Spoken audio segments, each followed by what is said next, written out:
Hello, everyone, and thank you for joining today's session. My name is Irina, and I'm the event planner for the Redmond Reactor space. Before we get started, I have a few things to go over. Please take a moment to read our code of conduct. We seek to provide a respectful environment for both our audience as well as our presenters. We encourage engagement in the chat, but please be mindful of your commentary, remain professional and on topic.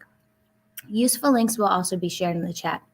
This session is recorded and will be available on demand in 24 to 48 hours on the Microsoft Reactor YouTube channel. Which brings us to today's session. The session will run approximately 1 hour with questions throughout, and I'll now turn it over to our speaker for introductions.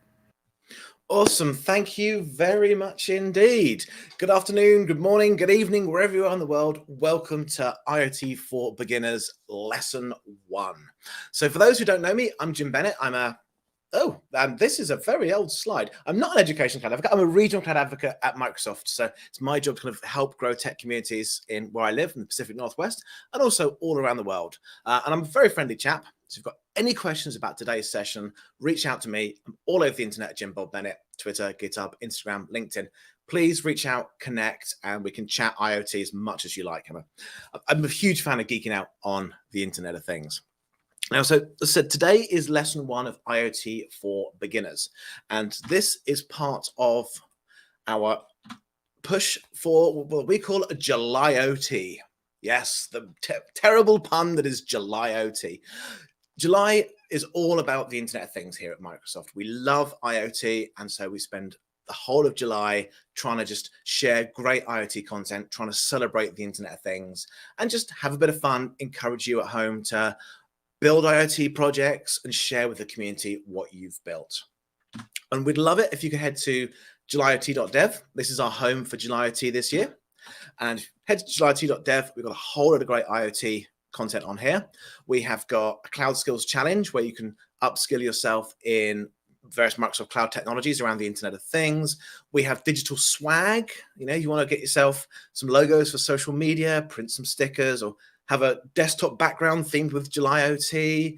You can grab some great stuff. I'm here rocking a nice July OT desktop background.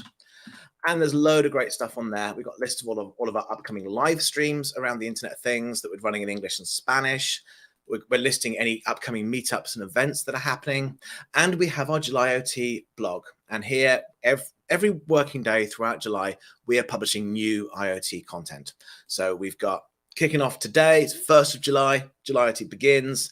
Kicking off today, we've got stuff about what our Cloud Skills Challenge, the session we're doing now, and then we've got a whole lot of stuff on .NET Nano Framework. So every day we'll be updating this. So check out julyot.dev, check out the blog, come back every day for some cool IoT content. And Sanio says, hi, very excited to start my IoT journey. Welcome. Glad to have you here. IoT is fantastic. It's my favorite thing ever. I love it. So really excited to have you come on this IoT journey with us. Gert says, hi all. Hey, Gert, great to have you here. Now, this is a live stream. This is, we have chat going and Twitch, YouTube, wherever you are. So please ask your questions. I'll be taking through the lesson, but any questions you've got, just chime in and I'll make sure you get all the answers that you need. We just have a bit of fun geeking out about the Internet of Things. OSL says, hi. Hey, OSL. Glad to have you here with us. It's going to be a lot of fun today. Now, everything we're doing today is based off IoT for Beginners, which is a free open source 24-lesson IoT curriculum we put together last year. It's turned out to be hugely popular. There's schools around the world that are using this for teaching and for learning. And it's a great way for you to get up to speed with IoT. So it's aka.ms/IoT-beginners, and it takes you to this GitHub repo. It's all in GitHub. As I said, it's free and open source. And in here we have, I'm going to just bring up this picture nice and big, maybe not that big. In here, we have a whole load of lessons all around the Internet of Things. So it's 24 lessons.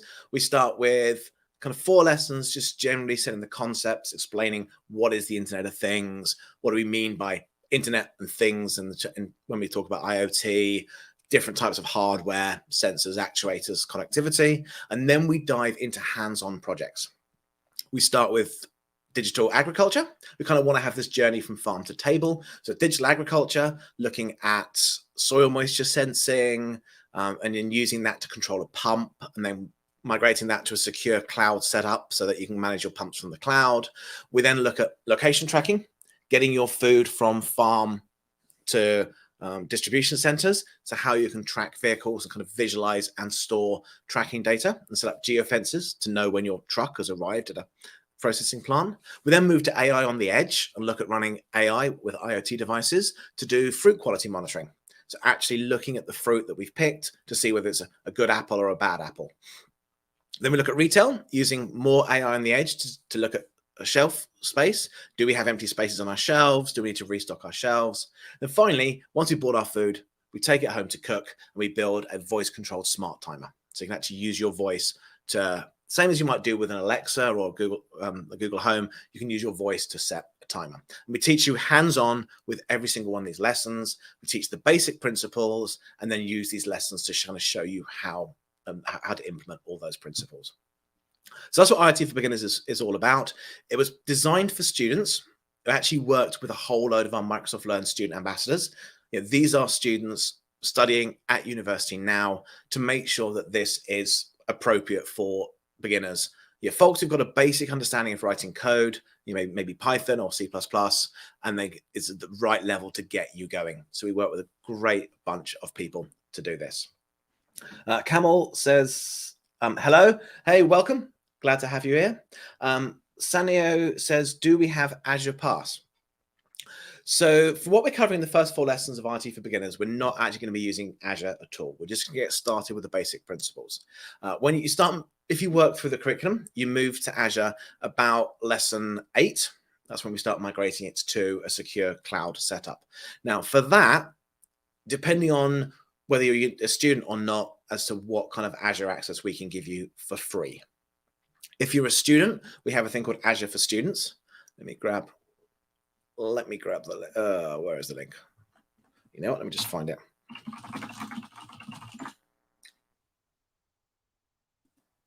We have a thing called Azure for Students. So if you are a university student and you have an email address from a university, like a .edu, .ac.uk, then you can sign up for Azure for Students. And that gives you 12 months of free services and $100 of credit to use over those 12 months. And then you can renew this every 12 months. I'll just get a link to this put in the chat for you. Yeah, so every 12 months for a student, you can renew this, so you get $100 worth of free credit. If you're not a student, then we have another free offer. I'll get a link drop to that in the chat as well in a second. We have another offer where you get $200 of credit to use in the first 30 days, and then you get a load of services free for 12 months. Now, everything you will be doing in IoT for Beginners is practically free. So you'll be using free tiers of the IoT services, free tiers of a thing called IoT Hub, which are IoT service, IoT Edge for doing AI on the edge, a little bit of Azure Functions, free tier, maybe a few cents worth of storage, and a little bit of storage for container apps. So you might use maybe 50 cents, $1, depending on how much you use. So you won't be using much credit. So if you do want to work through this, when you get to the Azure part, you can use the Azure for Students or the free Azure account to get going. So you don't need an Azure Pass for that. Cool. So yes, as I IoT for Beginners, we work with a whole lot of great students on making this happen, so we know it's at the right level. So on our site, we've got a lot of great content about how this works. We've got we picked a certain pedagogy when we put this together. So pedagogy is kind of a way of teaching. And the idea is we wanted to make this project-based, so you actually build something that you can use. Yeah, when we do digital agriculture, you build a smart watering system, and you can use this in a pot plant on your desk. You can use this in your garden. You actually build something that you can use. We wanted this idea all the way through that you're working on projects that actually make sense. And then as we teach things, we teach it to align with the project. So the concepts only apply to those projects. We've got quizzes before and after each section. We have got activities you can go off and do on your own. We've got assignments you can do. And it's kind of just designed to help you learn and study as if you were in a classroom. As I said, it's completely open source, completely free. The license we have is an MIT license, which means you can literally take this and do whatever you want with it. You want to lift this and you want to put this into your classroom. You want to put it into Google Classroom or GitHub Classroom and restructure it for your students. Go for it. It's there. It's free. It's for you to use. You want to just cut bits and pieces out? Go for it. Somebody I know at university in the UK has pulled out a small part of this and built this into some DevOps training that he does for his students. Totally cool. This is here for you to learn. It's free and open for you to learn. So let's get going. Let's actually dive in to the Internet of Things. And this lovely piece of artwork is what we're going to be talking about today. So we're going to kind of look at what is IoT. We're going to think about the kind of devices and data around IoT. Going to look at some hardware. Going to actually get one piece of hardware set up, ready to kind of go. And then we're going to look at some use cases of IoT. So that's this. Today's lesson 1. We're kind of just setting the scene. Then this time next week, we will be doing a deeper dive into IoT, kind of diving deeper into devices and hardware and kind of just getting things all set up. And then week after that, we'll be kind of going further, actually using sensors and actuators to gather data and respond to the data. And then final week, same last week of July, we'll be wrapping up with actually connecting it to the cloud. So that's what we're covering over the next 4 weeks. Obviously, join me today and then join me every the next 3 Fridays, same time. There's a link in the chat for next week's one, but kind of keep joining us every week to kind of guide you on your journey. Only covering the first 4 lessons in this live stream series, but then you should be well on your way to going off and carrying on the 24 lessons by yourself.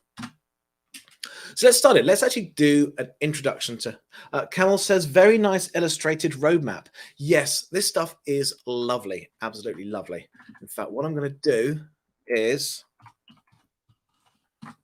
give a shout out to our sketchnote artist.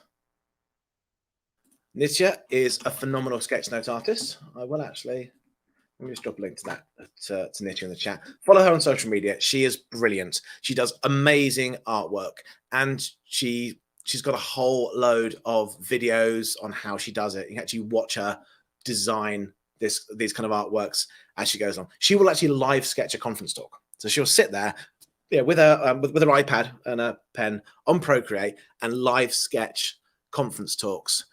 She's live sketched some from Microsoft Build, a whole lot of great content. So if you want to learn on a visual way, then follow Nitya on social media. She's absolutely brilliant, and her Sketch the Docs account. So cannot rave about her enough. The stuff she does is stunning, absolutely stunning.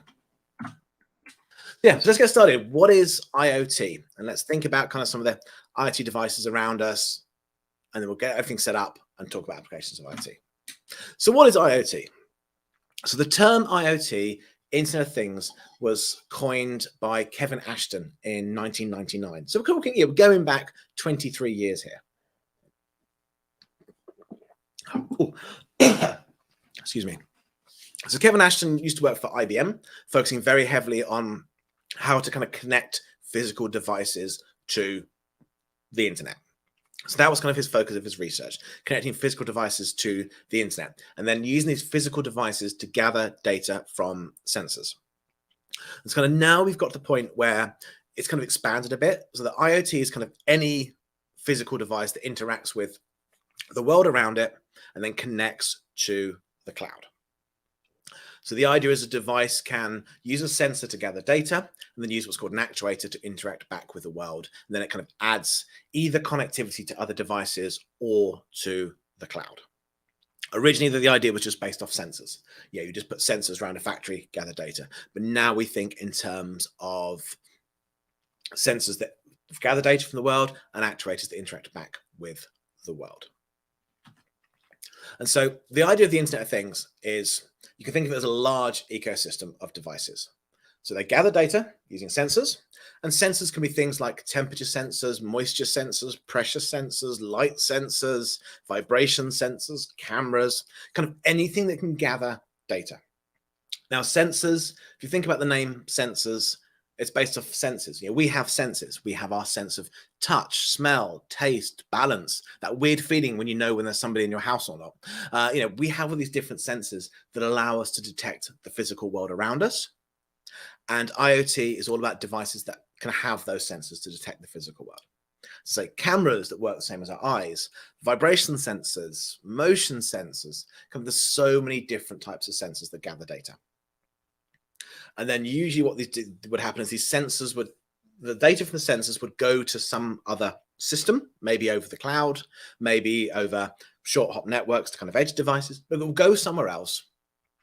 And then something will be done with that data. A kind of decision will be made, and then the device would interact back with the physical world with an actuator.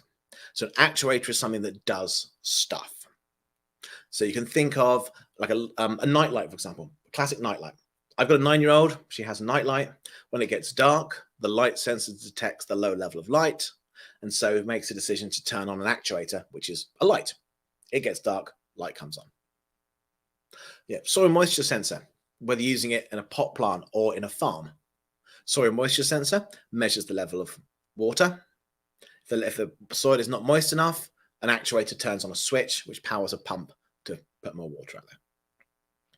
So normally you don't just have one device. It's not normally a single sensor or a single device. You'd normally roll this out in kind of a large ecosystem. A factory may have millions of IoT devices. So kind of a whole of these devices all around doing things. And it's not just these devices, though. It's not just the sensors and the actuators. It's usually cloud services or edge processing. So the idea is you gather data, you'd send it over the internet to the cloud, and in the cloud you would have something that processes that data. From a simple if statement, if light is too low, turn on light, or up to kind of advanced, complicated machine learning models that can kind of analyze this data and make decisions on the fly. Now, you don't have to use the cloud. You don't always have to send data to the cloud. Sometimes you might want to process data closer to that data. And that's where edge processing comes in.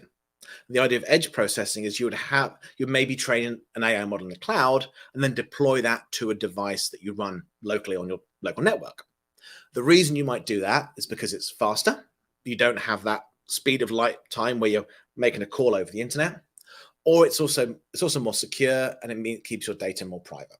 If you're doing like medical imaging data, you might want to analyze this on your own network, not in the cloud. But this is kind of part of the I side of IoT. It's these devices kind of interact with other things. So Kamal says smart devices equals connected devices equals IoT devices. Essentially, yes. Yes, usually a smart device is smart because it has some form of cloud processing that makes it smart, that helps it make those decisions. And to do cloud processing, you have to be connected. And so you can think a smart device like, I've got a smart plug, for example. I've got lights behind me. I can turn these on and off with a switch. I press a button under my desk, and in a second the lights go off. That is a smart plug. That is a smart, see, lights go off. Press it again, lights go on. That is a smart device. And this is a plug connected to the cloud. It is an IoT device. It's connected device. It's an IoT device. So yes, you can kind of use those terms interchangeably. In fact, the term IoT is slowly going out of fashion. Just think about the kind of edge devices kind of naming. A lot of people now thinking of just calling IoT devices edge devices. The idea of the edge is you have kind of the cloud, which is in a data center somewhere, and then you have things on the edge of the cloud, kind of the things that the cloud connects to, these that are managed by the cloud. And so an IoT device essentially is an edge device. So you might start seeing IoT devices being referred to as edge devices or constrained edge if it's a low power device. So yeah, naming is hard. There's a lot of different names that can be applied to this. Now, IoT is growing fast. It's growing stupidly quickly. If you probably look around your home, think about the kind of IoT devices you've got, you compare that to the number of IoT devices you had, 10 years ago, it's just exploded. I didn't have IoT devices 10 years ago. Now I've got a button to turn the lights on. I can close my garage door with my voice. There's so much you can do because the number of devices is kind of going up. The estimate was 2020, there'd be like 30 billion connected devices. No idea how accurate that is, but the numbers are shooting up continuously. They reckoned they reckon by 2025, 80 zettabytes of data would have been gathered by IoT devices. So these sensors gathering data, they would have gathered 80 zettabytes. That's 80 trillion gigabytes. That is a stupidly large amount of data. And that's kind of what IoT devices are doing. We're putting sensors everywhere, and we're gathering all this data to help us make decisions. And this kind of leads to a lot of interesting questions around, what do we do with this data? Do we need this data? Should we store this data? You kind of got IoT companies paying stupid amounts of money for storage to store data they're probably never going to use. They gathered it because they thought it was the right thing to do, and they're probably never going to use it. And that's kind of a good thing to think about, kind of like an offline thought for you all, is think about how much data is gathered and how much data is actually used, how much data is wasted. And kind of what is good data? Why is data ignored? It's kind of a good thing to think about. I mean, I've worked in a lot of places where the mentality has been, gather all the things, keep log files forever, gather all the data just in case we use it. Storage is cheap, but obviously if you have that idea, that kind of thought process, you end up storing data, you end up having too much data, you don't know what to do with it. And just mining that data becomes hard. But there's always that problem where if you don't store enough data, you will need the thing you haven't stored. So it's kind of a real tough decision as to what kind of data you want to actually keep. Now, one argument for keeping all the data is if you want to train AI models, more data is important. But it's just that kind of very hard decision around what data you want to keep. But yeah, data is the key. The Napalm 6-8 forces, too much data, says no one ever. Yeah, and until you're the person who's got to pay the cloud bill for the storage. Also, just think about like sustainable computing. It's kind of a big movement from groups like the Green Software Foundation around sustainable computing. You're using energy to store data that's going to waste. That's kind of a waste of energy. Could you be more energy efficient by only storing the right data? And you also have the issue as well with this data of, if you store it, you have to secure it. You don't want to be storing lots of data that anyone can access. And so every time you kind of spin up new storage, you have to secure that data. David asks, cloud plus edge plus IoT device. Edge devices are typically more powerful than simple IoT devices sensors. So the way we view cloud and edge and IoT at the moment, yes. So you would have an IoT device, which is usually a small, low-powered sensor, gathers data, and then sends that to an edge device, which would do kind of data analysis, data processing. So a classic example is, in fact, I've got some gadgets and gizmos here. I was going to look at in a second, but IoT device, teeny tiny little microcontroller, gathers data. Edge device, Jetson Nano, GPU-powered AI accelerator. And obviously the cloud is hugely powerful. So yes, this would be, you would gather data from maybe 100 of these, analyze it all with one of these. But as I said, the naming convention is starting to change. So we think of edge device, IoT device, as a lot of push towards this being edge device, constrained edge device. And kind of the naming is potentially changing. The Linux Foundation published a paper recently all around this, about how the naming should be different. So yes, although we think of edge devices now as slightly more powerful devices for kind of running data analytics, you may see that name change. So that may happen over time. Sanio says, what's the minimum criteria for device to be active? You mean as in like an active device on 30 billion connected devices? This is kind of estimate of devices that are connected. Now, obviously, a lot of this is estimation based off things like deployments and analysts looking at people saying how many devices they're doing. But this is like a device in a factory gathering data, or a device in a farm, or an Amazon Alexa, for example, or a Google Home, or a MyQ garage controller. It's kind of, or a factory with 1 million sensors, or the Ocado fully autonomous factory in the UK where they pack shopping. So there's a lot of different kind of criteria for this, but it's an estimate of how many devices are in use at the moment. Obviously, over time, devices get dumped because they're old and out of date, they get decommissioned, and new devices come in. So this is just kind of a rough guess, but it's showing that we've got this fast acceleration. And this is accelerating. We are accelerating. You don't build a factory now without putting IoT devices on every single bit of hardware. Predictive maintenance, absolutely huge at the moment. What you monitor your hardware, you find out when it's going wrong.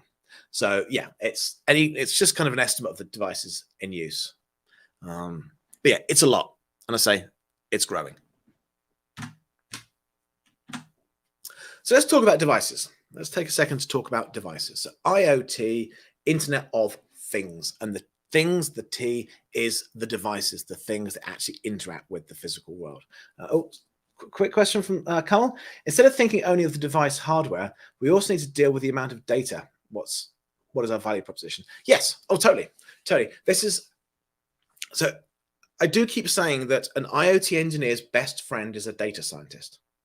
Honestly, if you're ever asked to build an IoT device, the first person you should talk to is a data scientist, a data analyst, an AI engineer, somebody who knows what you could do with your data. Because you could deploy a device that's got 20 different sensors gathering a whole lot of data, but if you don't know what to do with that data, the device does not make sense. It's only when you know what to do with that data. And obviously you can change over time. I used to work for a company that puts telematics boxes in trucks. So the box would go in a truck and it would monitor just like where the truck was. And they'd use that for tax compliance and things like that. Talk about that a bit later on. But they actually put other sensors in there because they had a whole data science team thinking what useful bits of data could we gather and what could we do with it. And so they put in things like accelerometers initially to measure how hard the driver is braking, how hard the driver is turning, to kind of rank drivers based off, are they sticking to the speed limit? Are they going around corners at the right speed? And they had a use case for that, so they gathered that data. They then took that data further and did things like used it to map where trucks were going after, this was in New Zealand, so after a big earthquake took out some main roads, they actually knew where trucks were going, and they were able to do data analytics on that, send that to the New Zealand government and say, these big trucks are no longer using these highways, they're using these really small roads, so you might want to keep an eye on those and repair them very soon because these trucks are going to be potentially causing damage. So it's kind of nice that if you've got data that's got one use case, you can apply another use case. But yes, it's very important. Got to deal with that amount of data. So data scientists are always your best friend when it comes to IoT because they can help you understand what you can do with the data to make sure you're collecting the right data at the right time and storing it in the right way. So yes, hugely important. Totally right, Cameron. Nice. So yeah, so things are devices that interact with the physical world. Okay. They have the sensors, gather data, actuators that do things back to the physical world. Now, when you start as a developer, you will normally use a dev kit, a general purpose device that's tailored for you as a developer. And these devices sometimes have a whole lot of sensors built in. They sometimes have pins that you can plug in more bits and pieces to it, a whole lot of extra hardware, LEDs and connectivity of a whole lot of different type and built-in debuggers and kind of all these things you would want as a developer. And then usually what you do is you start with a dev kit, work out what you want to do, and then when you're ready, you go to production and you would actually usually custom design a board. You might custom design a CPU. Unlikely unless you're kind of the Apples of this world. More likely you might custom design a circuit board. And as part of your custom design, you would strip out the things you don't need to use in a production environment, strip out debuggers for security purposes, and strip out things that use too much power, extra sensors you don't need. And then you may even look to kind of ruggedize it. If you're putting it in, if you're putting a device in a factory to measure vibration, this device has got to cope with being vibrated, 24/7. This thing is being shaken up. It's got to cope with that. It's got to be able to run without the CPU falling off. So what you would do is you'd then probably build a custom device and ruggedize it and make it appropriate for your hardware. Yeah, waterproof it, seal it against dust, seal it against cosmic rays if you're going into space with them. So you kind of start with a dev kit and development and then build production hardware afterwards. Now we're just going to focus on dev kits here. IoT for beginners is for beginners. We don't go into custom hardware because that just gets crazy. There's so much you can do. It's kind of hard to really come up with a nice designing a PCB for beginners. But so we're just going to focus on dev kits here. And a lot of this falls into, in fact, even production hardware, it falls into two different categories. You have microcontrollers, MCUs, are single board computers, SBCs, or even sometimes known as CPUs or even MPUs. And so the idea of microcontroller is this is essentially a chip you program, and it's usually good for doing one thing. These are low powered in terms of energy draw, low powered in terms of performance. You usually code them up in a low level language like C++, and they are designed to do one thing well. So microcontrollers, we're talking, you might get an 8 megahertz processor, maybe 256 megahertz, might get a gigahertz processor. Yeah, they're quite slow. Memory wise, sometimes kilobytes of memory. You may get less than 256 kilobytes of memory on an MCU is kind of fairly normal. 512 kilobytes. We're talking very small. They're designed to do one thing well. But the upside of this is they don't cost much. If you actually putting a microcontroller in custom hardware, you can buy them for like 50 US cents. Yeah, they're pretty cheap. I think the cheapest you can get is like 3 US cents from a microcontroller. So these are cheap. You can get dev kits from like $4. So this is kind of the cheaper end of the hardware. And they don't draw much power. So you can have a microcontroller, you can run it from like a coin cell battery for years. So don't draw much power, but they just do what you need, and that's it. Good for a single focused task. So just to kind of show you a few things, some microcontrollers. This one here, this is a Seed Zhao, tiny microcontroller. The specs for actually are fairly low. Let's just double check what the specs are. This one here.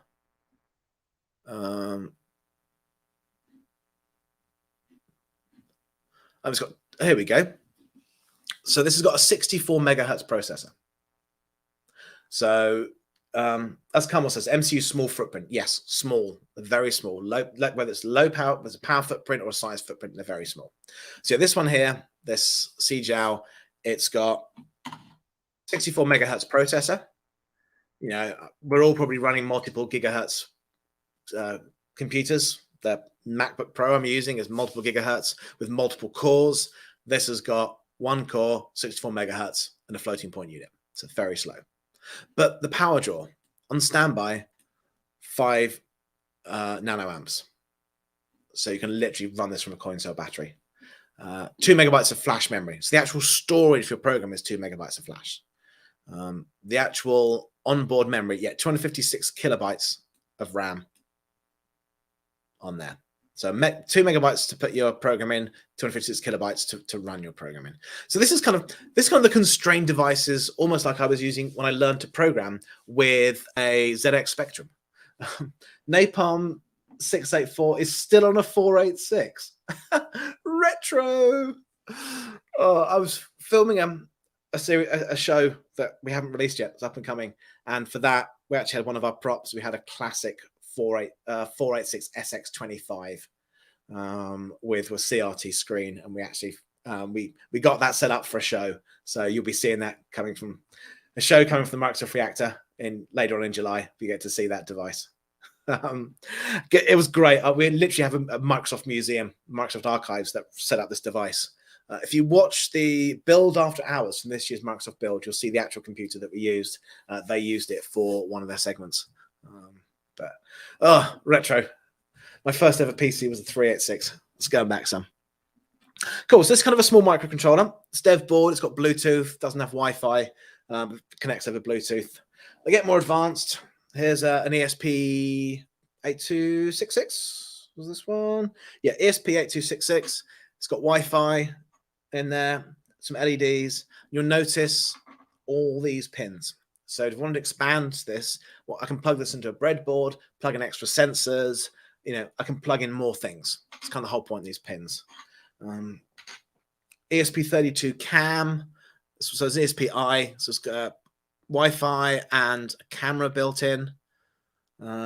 Does not really extendable, this one. It's kind of designed just to be just a camera, but I could connect the USB to somewhere else and kind of pull data off. And then you get kind of more advanced dev kits. This is an MX chip, Azure IoT dev kit. It's got screen, pressure, temperature, humidity, magnetometer, accelerometer, gyroscope, LEDs, buttons, microphone, headphone socket, and an expansion socket on there. It's kind of, this is the kind of dev kits you get. You get all these extra bits and pieces on there to help you develop. But really, the core of it, there's one more I was looking for. I thought I got it out. No, I didn't. But the core of it is the little processor on board. So, that is the brains behind the entire thing. So if I was building this into custom hardware, I would just put that with whatever connectivity I need. Yeah, Wi-Fi if I need it, or a sensor, and just build my small custom piece of hardware. Another one I want to show off. This is the one we actually use in IoT for Beginners. So if you work through IoT for Beginners, Kamal says, I got this one. Which one's that? The MX chip? This one here, the MX chip board? If it is, it's a lovely, lovely board. You can do the program it using Arduino or Azure RTOS. It's a fantastic board. Absolutely love it. There's a great sample program. You can upload animated GIFs to the screen and it plays animated GIFs. Absolutely love this board. A lot of fun. The MX chip, yes. I used to have a whole stack of these to run events. Lovely, lovely board. So this one here, this is the Iot terminal from Seed Studios. In IoT for Beginners, you can actually go down a microcontroller path or single board computer path. Go to microcontroller, you use this. It's a Iot terminal. Again, it's a fairly underpowered device because it is a microcontroller.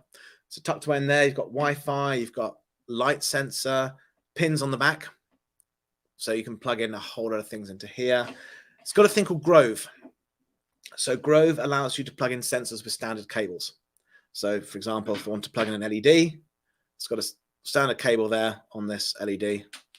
I can just plug this into the socket on the bottom. Yeah, it's got a screen, it's got a little joystick, buttons, microphone. It's a nice all-in-one dev kit with all the things in there.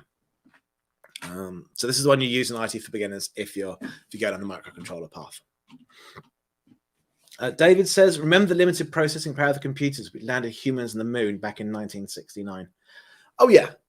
I say this is limited. This Iot terminal is probably powerful enough to put somebody on the moon. Obviously, it helps if you've got some exceptionally fantastic mathematicians working out all the calculations for you on Earth.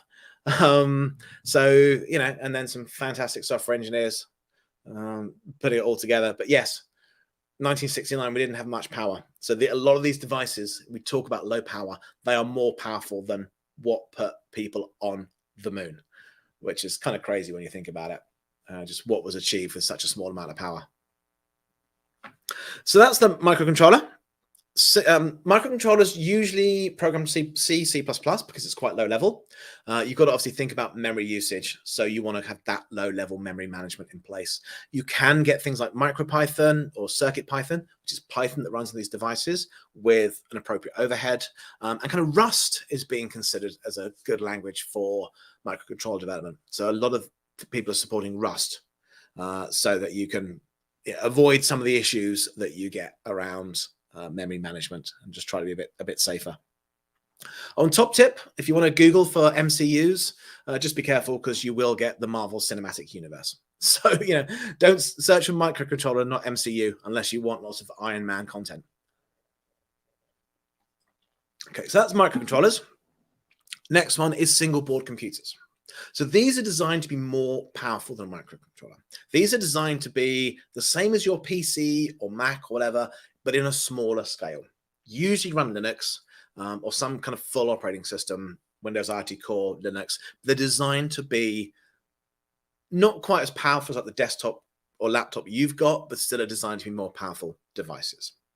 And they are a full computer. So an MCU, you write one bit of code that runs your code and that's it. A single board computer runs an operating system and can run multiple bits of code at the same time. Some of them even have full desktop operating systems. Now, the most popular one for IoT enthusiasts is the Raspberry Pi. Fantastic board. Almost impossible to get now because of supply chain constraints, and scalpers have been buying them and charging ridiculous amounts of money. So if you can get one, fantastic board. And they are literally a full featured computer. So here's one. Oh, no, knocking my mouse off the screen here. So here is a Raspberry Pi 4. Lovely, lovely computer. Fully featured Linux computer. Runs Raspberry Pi OS, which is a version of Debian Linux that's been adjusted for the Raspberry Pi.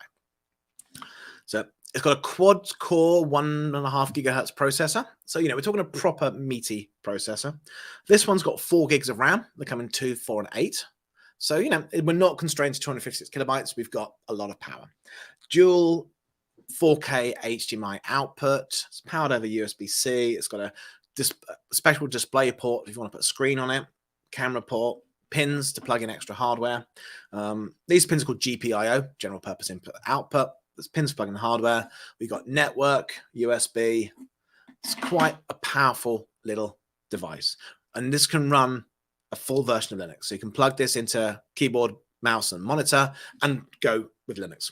Originally, these were designed for kids to learn how to program. So you would plug this into your TV, plug in a keyboard and mouse, and learn to program in Python. They were hoping to sell maybe 20,000 Raspberry Pis. They were selling multiple millions every month. Obviously, supply chain constraints. Napalm684 says, I guess I should sell mine. I have a small Kubernetes cluster. They're going for like $100 a piece. Yeah, these should be $35 boards, but they're going for like $100 a piece, if not more, because scalpers are trying to get rid of them. But they are fantastic, fantastic devices.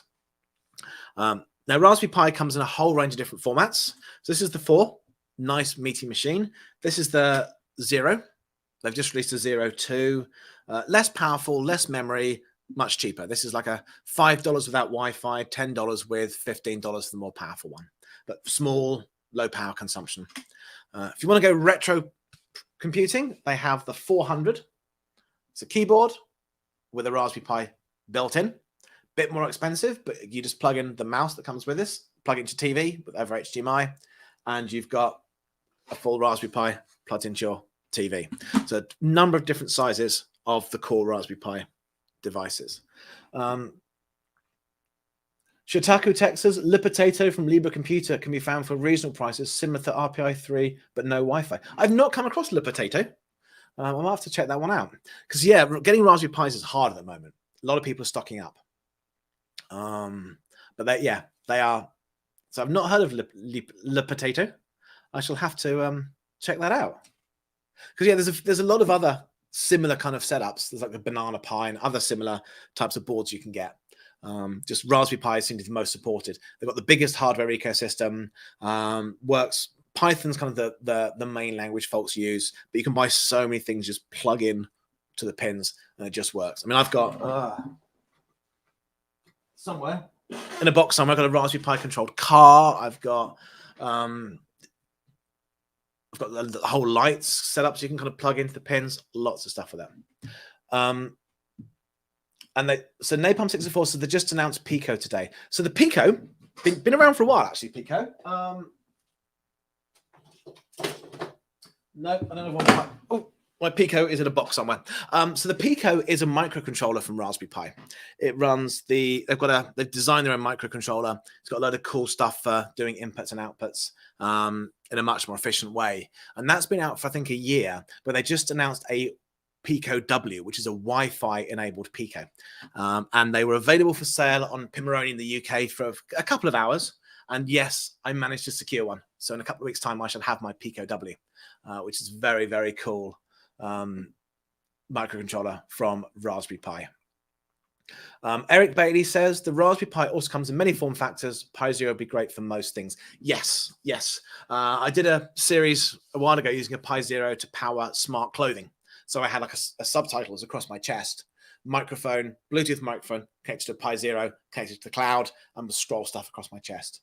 The lights behind me. So I've got this kind of lighting rig where I can change light colors. So if I want to go for, I don't know how well you're going to see it. If I go to purple, different colors across the back. This is all powered by a Pi Zero So I've got a Pi Zero with connected LEDs. I use them all the time. I've got stacks of them. They are fantastic, fantastic little devices.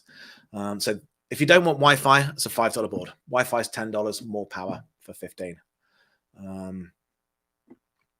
So yeah, Panda Latte also works well. Has just enough power to run Windows 10. So Eric says about the Panda Latte. Yeah, so again, it's another small form factor. That's an Intel-based one, isn't it? So it runs, which means it can run Windows 10. Because yeah, so Raspberry Pi is ARM-based, so it runs Linux. But yeah, some you get that can run full versions of Windows if you want to. So Kamal says for SBC, the documentation is the key. Yes, it was not just documentation, the ecosystem is the key. That's why I love Raspberry Pis, because the ecosystem is enormous. They've got so much stuff in the Raspberry Pi ecosystem. You just buy and just plug in. With that ecosystem comes the documentation, comes all the Python code, the samples. So it's a great one to get going. And there's another form factor of the Pi as well, which is their compute module, and that's designed for industrial use. So you can kind of code up on your Pi 4, and then take that and put it on a Raspberry Pi compute module that you put in an industrial device. So that's pretty cool. The fact, whatever you do here, you can just put it straight into industry. And the industrial one has got the kind of connectors on there you'd expect for industrial devices, which is pretty cool. So talked about all that. So yeah, in terms of the hardware you want, so for IT for beginners, we've actually got 3 hardware choices. I know we covered 2. We kind of have a third one, which is pretty cool. So the first 2 are the physical devices. So you work through IT for beginners using an Arduino device, which is the Iot terminal, or you can use the Raspberry Pi. And we've got paths depending on which one you want to do. We also support a virtual device. So if you want to work through IT for beginners without buying hardware, we have a simulator that you can run it, and it brings up a web page where you can choose the sensors and actuators you want, and then you write code against that as if you were coding against the Raspberry Pi. You just put a couple of extra lines of code to say connect to this particular virtual setup, and then it just works. So you don't need to buy hardware, and you can have your sensors and actuators simulated by a project that's called Counterfeit. So you don't need to buy a physical device to work through IT for beginners. You can do it with a virtual device. So that's kind of your choices you make depending on what hardware you want. Now, what I will do is I'll mention this. So our friends at Seed Studios, they have got kits available. So if you want to work through IT for beginners and you want to buy all the hardware, Seed Studio have packaged up all the hardware in one kit. So you can literally just say, I want to buy this kit, and they will ship you all the pieces you need to work through all of the lessons, which is very, very cool. Obviously, there's supply chain constraints. So, the Raspberry Pi kit may not come with the Raspberry Pi for now. You obviously get a reduced price. They do a kit without the Pi, so you get the cheap one without the Pi because Pis are out of stock. But Seed can help you get the hardware you need to get going with it, kind of one easy package. And there's links for that in IoT for beginners. So in terms of actually coding up, I'm not going to focus on Arduino today. We're going to just look very briefly at Raspberry Pi. And so let's actually do something. Let's get going with the Raspberry Pi. Let's actually get going with it. Now, in terms of coding it, Visual Studio Code is your friend.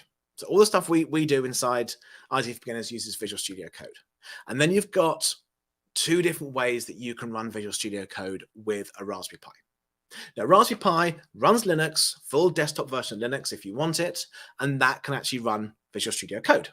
So you can take your Raspberry Pi, you can plug it into a screen, keyboard, mouse, launch it up, sudo apt install code, and that will install Visual Studio Code. And you can actually use VS Code on the Pi to code up your IoT application, which is pretty cool. Don't recommend doing it on the Pi Zero. You can, but it's very, very slow. But on a Pi 4, it's smooth as butter. So you can, and same with the Pi 400, the one with the keyboard on it. So if you wanted to program with VS Code directly on the Pi, you can. Now, if you don't want to do it on the Pi, you can actually code remotely. And so when you install Raspberry Pi OS, you can do the desktop version with a full Linux desktop, or you can do what they call Pi OS Lite, which is a terminal-only version.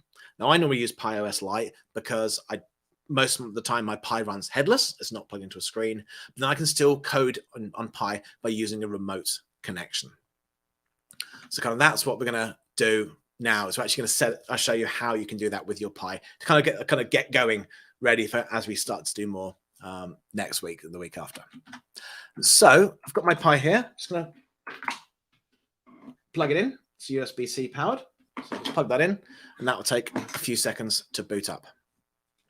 And while that's booting up, I'm going to show you this extension in Visual Studio Code. So this is the Remote Developer Pack.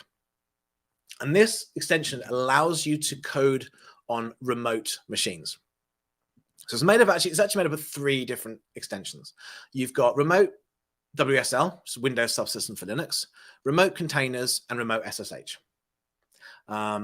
And the idea behind this is, as long as your container or remote device or your WSL setup supports SSH, Visual Studio Code can connect to it. So I run VS Code on my Mac. Yes, I work for Microsoft. I've got a Mac, you know. This is the new Microsoft. So I launch VS Code on my Mac, and I connect to my Raspberry Pi. And then as far as I'm concerned, I am coding on my Pi. It's using an SSH connection. So my terminal is my terminal for my Pi. When I run code, it runs on the Pi. When I debug code, it debugs on the Pi. So everything I do on the Pi. So I install this extension, and then from here, I can go connect my Windows to host. I'm going to connect to Pi at Raspberry Pi.local, which is what I call my Pi. And what this will do, this will connect over SSH to the Pi, install a little server on the Pi, and here I am. I'm on my Mac, but as far as I'm concerned, I'm in my Pi. Pi Rise Pi.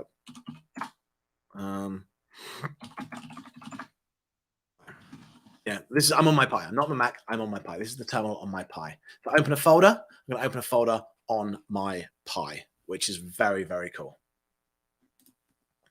So this kind of gets me where I need to go to get programming on my Pi. So yeah. So that's kind of all we're going to do on the Pi for now. We'll actually do a bit more. We'll do a bit more next time. But this is just how we get started. So Visual Studio Code is the way of doing all the things. Kamal says, read terminal from Seed Studio also includes a Raspberry Pi. Yes, it does. So Seed Studio, fantastic, absolutely fantastic company. They create a whole load of really cool hardware. We're going to dive into the Grove ecosystem in the next few lessons. But yes, this is their read terminal. So this is basically a Raspberry Pi compute module. So the Raspberry Pi compute module is the same with the industrial Raspberry Pi. So here it is. It's designed to fit inside industrial hardware, but still runs the same Raspberry Pi setup. It's that inside a box with a screen and buttons and all sorts of cool stuff. Nice little device, the read terminal. Yeah, got a hold of others. They just built a lot of cool stuff in that. Obviously, sensors, connectivity, storage. It's a great device. And it's modular, so they just plug in more bits and pieces. So C stuff is awesome. OSL, longer question. Interested in creating my own IoT solutions, just for fun, not commercially. Was wondering if there's some sort of modular system where I create my own custom IoT solutions. So I want to develop my own smart lighting solution where I can remote control a light switch in my flat via smartphone app. Would Raspberry Pi Seed do this? Instead of replacing my light switch with some smart switch, I would prefer something like a mechanical device to put onto a switch via a smartphone trigger and device to press the switch. But where do I get even such a mechanical device? To develop something like that from scratch seems pretty daunting. Right, great question. So I've sort of got that. So what I've got under my desk down here, I have got, if my cable will, if I get my cable to reach, if I go to change my camera, what I've got here is, oh, my cable won't reach. 1 second. It's caught on something. There we go. So I've got a mechanical device is hard. I've got a Stream Deck here, and I've got these buttons connected to IFTTT, and so I can use this to control a smart plug. So you can buy commercial off-the-shelf smart plugs, smart lights, and all that. Come on, go back around the right way, camera. There we go. So the lights behind me, I've got a smart plug, and now I can control that over IFTTT. So when I press the button here, that sends a signal to IFTTT to kind of turn the lights on or off. But in terms of getting a mechanical device to put over it, you can buy consumer IoT devices that do this. So I mean, you could build this yourself, but you'd have to kind of wire up some kind of switch. You can buy IoT buttons. There used to be some called Flick, I think it is. I don't know whether Flick's still going, but you can buy a Flick button, and these just make a web request. So what you'd do is you set up some kind of web server that talks to your IoT device. So if you wanted to build smart lights, like my lights here, these listen to an IoT setup. So whenever to turn these on, I send a signal to my IoT service to say, turn the lights on, and this is the color that you want. And then I can then control that over the web. So I've got some serverless code which exposes a REST API. When I call that, it turns the lights on. So you could do the same thing. You build your lights in whatever way you want, controlled by whatever kind of hardware you want. And then you could use an IoT service, put a REST endpoint to control it, and then use either something like a Flick button, or you can knock up a web app.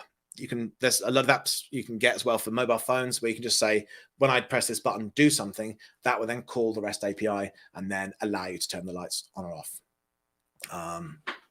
So yes, it is doable. So yeah, something like a Flick button is probably kind of a good place to start. And then say this can call any REST endpoint. Then you just set up an IoT solution to control that. Even what I didn't realize they're waterproof. That's cool. So yeah, that would be the answer. So that's the kind of thing I've got set up here. Eric says there are plenty of smart bulbs in the market that let you connect to a custom program as well. Yes. Yeah. I mean, there is a lot of these talk to each other, and there's a consumer standard called Matter that's coming soon that will allow anything to control anything as long as it's Matter compatible. So you could buy smart lights, and then you just have any smart light control app that works with Matter will work with any smart lights that work with Matter. It's coming from a conglomerate that includes Apple and Amazon and Google and all the kind of big smart things manufacturers. So over the next kind of year, this space can get really, really interesting because there'll be so much more interoperability. And then you just better buy Matter control buttons that will work with Matter kind of lights. So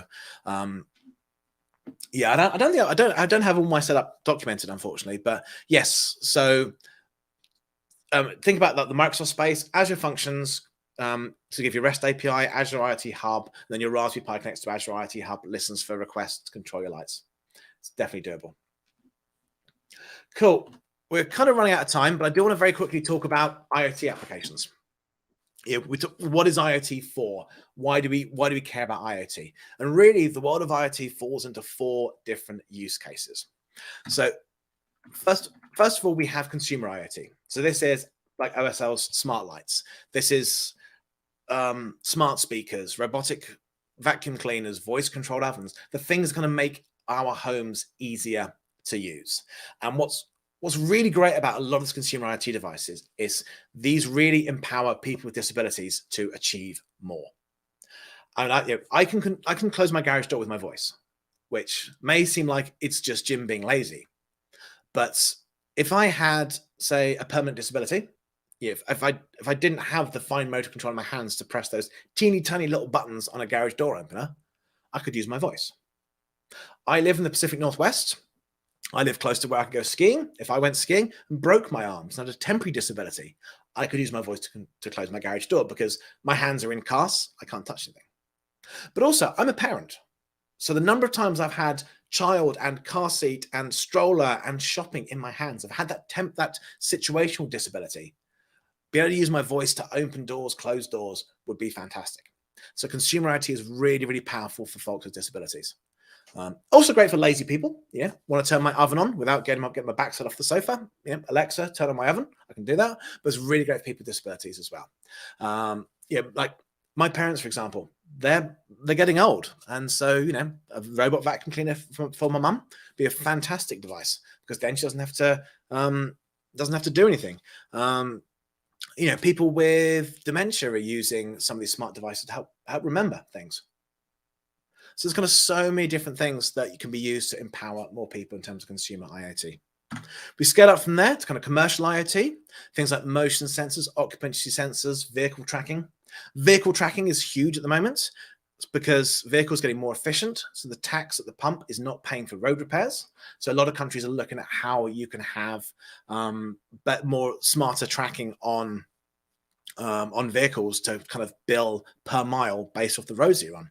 That's kind of a huge thing. So there's a lot of stuff happening in commercial IoT.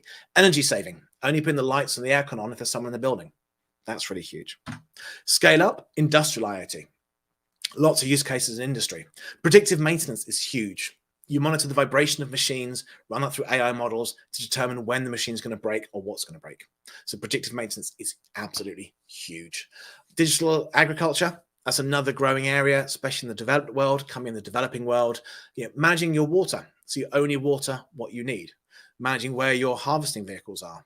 Monitoring for pollutants, river runoff, things like that. Very, very important in digital agriculture. And then finally, the world is looking at IoT on an infrastructure scale, like at smart cities, smart grids. You're monitoring how much energy usage is happening in various parts of the world, in various parts of the city, various parts of the country. Where do you need to build power stations so you don't lose power through transmissions?